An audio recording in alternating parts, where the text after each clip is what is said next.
होगा कि धूप गर्मी सब मिट गया, मन कहीं और पहुंच गया।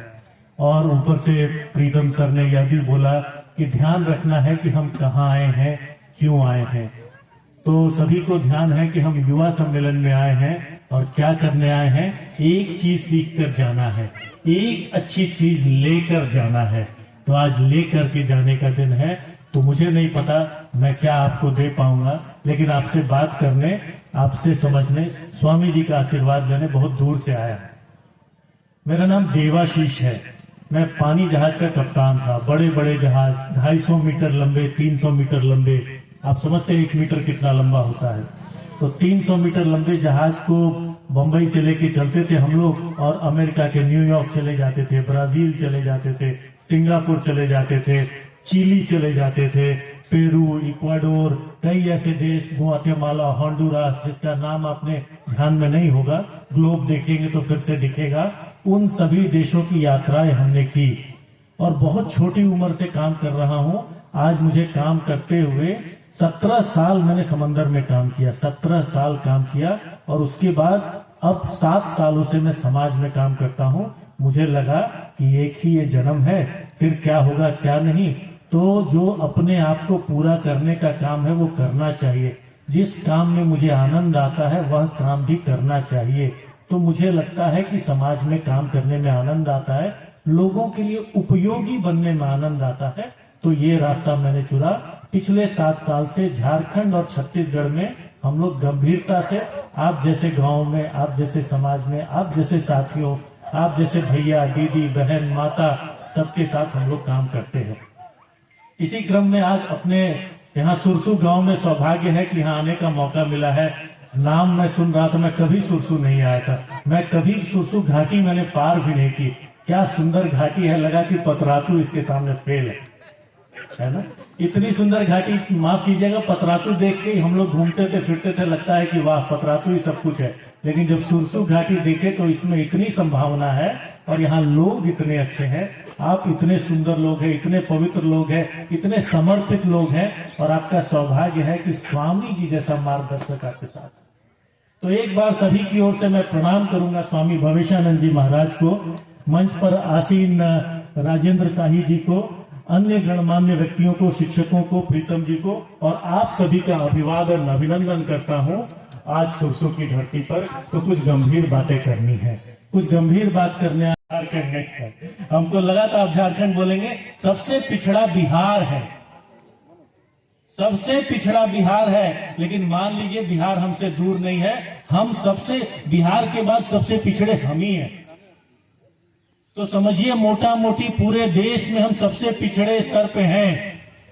24 साल पुराना राज्य है, 24 साल हो गए हैं, उसके बाद भी हमारी हजारों लाखों साल की संस्कृति है, हजारों लाखों साल का हमारा जल जंगल जमीन है, हमारे लोग हैं, हमारा जीवन है, आजीविका है, फिर भी हम इतना पिछड़े हैं कि सिर्फ बिहार से आगे हैं, बाकी सबसे पीछे। तो संतोष करना है तो संतोष कर सकते हैं कि चलो बिहार तो है पीछे, और नहीं, अगर आप अंदर झांक के देखेंगे तो लगेगा कि नहीं, वास्तव में हम बहुत पिछड़े हैं। तो कोई भी राज्य, कोई भी जिला, कोई भी गांव, कोई भी पंचायत, कोई भी घर पिछड़ा कब होता है, कब पिछड़ जाता है, क्यों पिछड़ जाता है? इस पिछड़ेपन के नाम पे दूसरे पे आरोप लगाना बहुत आसान है कि हमारे साथ बेईमानी हो गया, हमारे साथ ये हो गया, हमारे साथ वो हो गया। लेकिन कहीं न कहीं उस पिछड़ेपन में हमारा रोल है कि नहीं है? तो एक बार अपने अंदर झांकना चाहिए कि कोई भी राज्य, कोई भी गांव, कोई भी घर, कोई भी पंचायत आगे तभी बढ़ता है जब वहां के लोग आगे बढ़ते हैं। लोग पीछे छूट जाए और राज्य आगे हो जाए, ऐसा नहीं होता। लोग पीछे छूट जाए और घर आगे हो जाए, गांव आगे हो जाए, ऐसा नहीं होता। तो जब आगे बढ़ने के दिन आते हैं तो सभी एक साथ बढ़ते हैं। और उस कहानी की शुरुआत कहां से होती है? उस कहानी की शुरुआत एक व्यक्ति से होती है। जब एक व्यक्ति निश्चय करता है कि हम आगे बढ़ेंगे तो पूरा का पूरा घर आगे बढ़ता है, जब वह घर आगे बढ़ता है, उसके प्रभाव से, उसके देखा देखी से वो समाज को दे सकता हूँ, क्या मैं सेवा दे सकता हूँ, क्या मैं बुद्धि दे सकता हूँ, क्या मैं तकनीक दे सकता हूँ, क्या मैं फसल दे सकता हूँ, या मैं कुछ और दे सकता हूँ, या मैं कोई किराने की दुकान की सेवा दे सकता हूँ, क्या दे सकता हूँ, इसका मूल्यांकन कीजिए। जब आप देखेंगे कि आपके अंदर देने की क्षमता क्या है, विश्वास मानिए कि जब आप देने लगेंगे तो बाकी समाज की आंख में बहुत शर्म है, वो देने वाले को कुछ न कुछ देगा ही। संत भी आते हैं तो आप एक मुट्ठी चावल तो जरूर ही देते हैं ना। तो जब आप कुछ देने लगेंगे तो समाज आपको बहुत कुछ देगा। गोला यहीं पे गोला में एक गांव है सोंडिमरा, कुछ लोग जानते होंगे, सोंडिमरा एक गांव है, वहां हम लोग ज्ञानशाला चलाते हैं। कुछ महिलाएं जो पढ़ी लिखी हैं वो आसपास के बच्चे बच्चियों को शाम में पढ़ाते हैं। हमने उनको बोला हम पैसा नहीं देंगे आपको, लेकिन हम आपको ट्रेनिंग देंगे, कुछ सामग्री देंगे। और वो महिलाएं आज कम से कम 200-250 बच्चे बच्चियों को पढ़ाती हैं और आज समाज उनको प्रति बच्चा 50-100 रुपया महीना देता है। तो समाज इतना बेशर्म नहीं है कि अगर हम उसके बच्चे का ध्यान रखेंगे तो समाज हमारा ध्यान नहीं रखेगा। समाज इतना बुरा नहीं है कि अब अगर हम उनके खेत में कोई तकनीक ला के देंगे तो वो उसका मूल्य हमको नहीं देगा। हम लोग हराम के खाने वाले लोग नहीं हैं, हम सभी सम्मान से जीने वाले लोग हैं। हमको अगर कोई कुछ देगा तो हम उसको जरूर देंगे।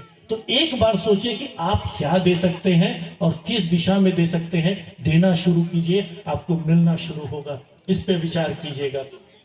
स्वावलंबन का मतलब ही देने की क्षमता है। स्वावलंबी कौन है? किसको बोलेंगे कि वो आत्मनिर्भर है? वो है जो सबके सामने मांग रहा है, उसको तो नहीं बोलेंगे। उसी को बोलेंगे जो किसी को दे सकता है। शक्तिशाली कौन है? जो किसी का सहयोग कर सकता है, किसी की रक्षा कर सकता है, उसको थोड़ी बोलेंगे जो खुद हाथ ऐसे फैला के खड़ा है कि मुझे दे दो, मुझे दे दो। तो शक्ति की आराधना कीजिए, स्वावलंबन की आराधना कीजिए। पूरा भारतवर्ष झारखंड को निहार रहा है, देख रहा है कि उठो झारखंड, नया भारत बनने को तैयार है ना। तो इसी तरह से आप विश्वास नहीं करेंगे कि बिशुनपुर के गुमला जिला के बिशुनपुर प्रखंड में 4-5 गांव में हम काम करते हैं। वहां 4-5 युवा इतनी तेजी से आगे बढ़े कि आज लगभग 300 किसानों का समूह बन चुका है। 300 किसानों के लिए खाद खरीदना हो, बीज खरीदना हो, पानी की व्यवस्था करनी हो, ड्रिप लाइन बिछाना हो, वो 5 युवा मिलकर करते हैं और उन्होंने किसान क्लब बना लिया है। आप कल्पना कीजिए, क्या सुरसू गांव में ऐसा किसान क्लब नहीं बन सकता? और अगर वैसा किसान क्लब बनता है तो कितने किसानों का कल्याण होगा और कितने युवाओं को भी अपना स्वावलंबन से 2 पैसा कमाने का मौका मिलेगा। तो हमारे पास ही सारे संसाधन बिखरे पड़े हैं। अगर हम अपने संसाधन का अच्छा प्रबंधन करेंगे तो अपने आप हमको काम मिलेगा, हम उपयोगी होंगे। तो उपयोगी बनने के क्रम में चलिए। हम कैसे उपयोगी बन सके, दूसरे का सहयोग कर सके, हमको मिलेगा। जब समय आएगा हमको भरपूर मिलेगा। ईश्वर इतना देंगे, लोग इतना देंगे, धरती माँ इतना देगी कि अपने से भी भरेगा और हम साधु संत गाय को भी देंगे, है ना। तो जब स्वावलंबन की बात आती है, स्वामी जी ने मुझसे कहा कि स्वावलंबन पे आप लोग क्या करते हैं। तो जब भी स्वावलंबन या आत्मनिर्भरता की दृष्टि में हमारे युवा सोचे तो ये जरूर सोचे कि स्वावलंबन से तात्पर्य क्या है। कोई भी काम करने हम जाते हैं तो हमें अपने आप का मूल्यांकन करना चाहिए, हमको जानना चाहिए। मान लीजिए आप फौज में जाते हैं परीक्षा देने, तो क्या करते हैं? लंबाई नापते हैं ना, चौड़ाई नापते हैं, आपका वजन नापते हैं, फिर बोलते हैं दौड़ो, दौड़ लगाते हैं, सारा कुछ नाप के देखते हैं। तो कोई भी काम करने के लिए आगे बढ़िए तो अपना मूल्यांकन कीजिए कि मेरे पास कौशल क्या है, मुझे कुछ आता है क्या मैं ऑर्गेनिक फार्मिंग जानता हूँ, क्या मैं बढ़िया बकरी पालन जानता हूँ, क्या मैं पशु सखी का काम जानता हूँ, क्या मैं वर्मी कंपोस्ट बनाना जानता हूँ, क्या मैं नर्सरी चलाना जानता हूँ, क्या मैं कंप्यूटर चलाना जानता हूँ। आखिर मैं जानता क्या हूँ?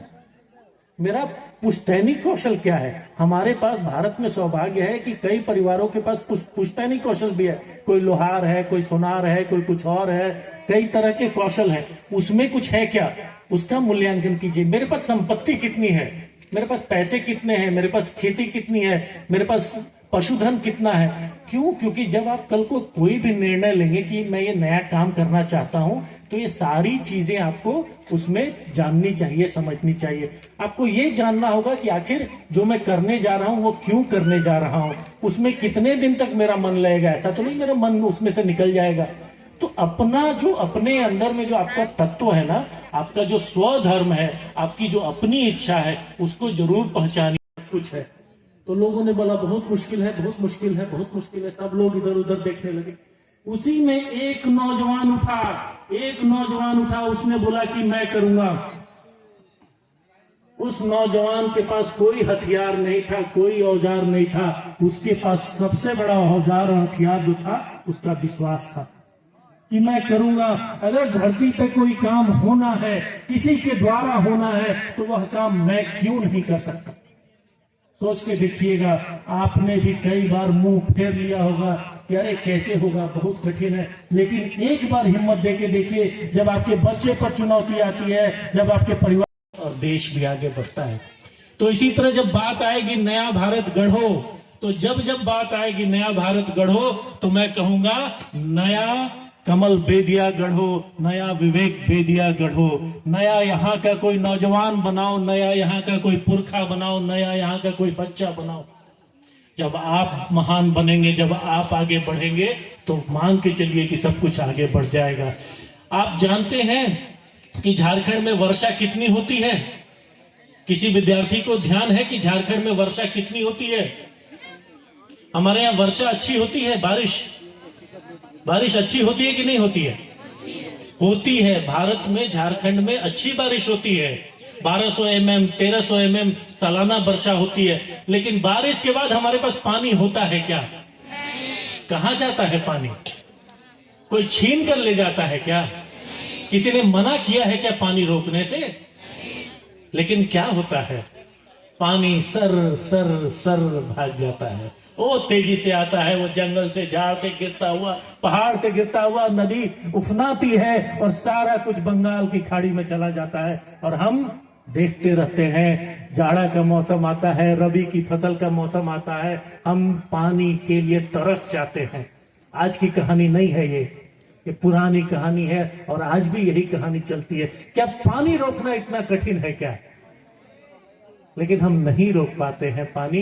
तो कहीं न कहीं सोचने की बात है कि सारी बात वही है। उसी तरह से जिस तरह से हम पानी नहीं रोक पाते हैं, पानी रोकने के लिए छोटे छोटे टीले बनाने होंगे, छोटे छोटे बंड बनाने होंगे, छोटे छोटे तालाब बनाने होंगे, कहीं झरना बनाना होगा, कहीं चैनल बनाना होगा।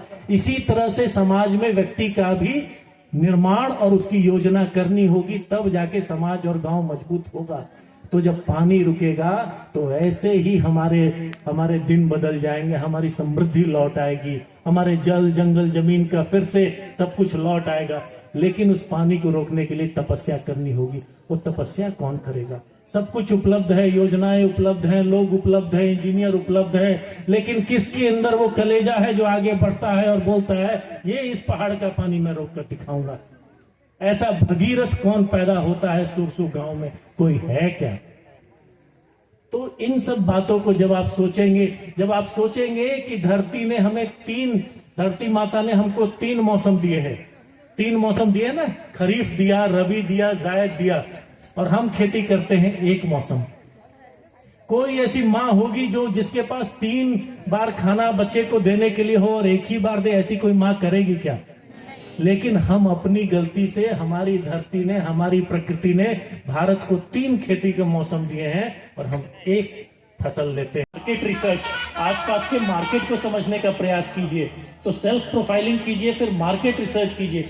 और अगर लगता है कि नहीं, जो मैं करना चाहता हूं, मैं पकौड़ा बनाना चाहता हूं, तो शाम को कहीं पे 20 लोग जमा होते हैं क्या? अच्छा होते हैं, चलो वहां मैं पकौड़ा बनाकर बेचता हूं।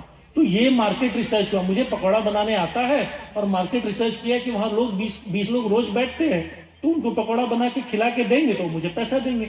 तो इस तरह से मार्केट रिसर्च कीजिए, फिर बिजनेस प्लान बनाइए। अच्छा, पकौड़ा बनाना है तो इसके लिए मुझे अगर कढ़ाई खरीदना होगा, गैस खरीदना होगा, ये खरीदना होगा, वो खरीदना होगा, कितना पैसा खर्च होगा, कितना पकौड़ा बेचूंगा तो कितना मिलेगा, कितने दिन में पैसा पूरा निकलेगा। इस तरह की योजना बनाइए और उसके बाद एक बार छोटे लेवल पे प्रयोग कीजिए। छोटे लेवल पे, सीधा पूरी पूंजी लगा के मत कूदिए, छोटे लेवल पे प्रयोग कीजिए।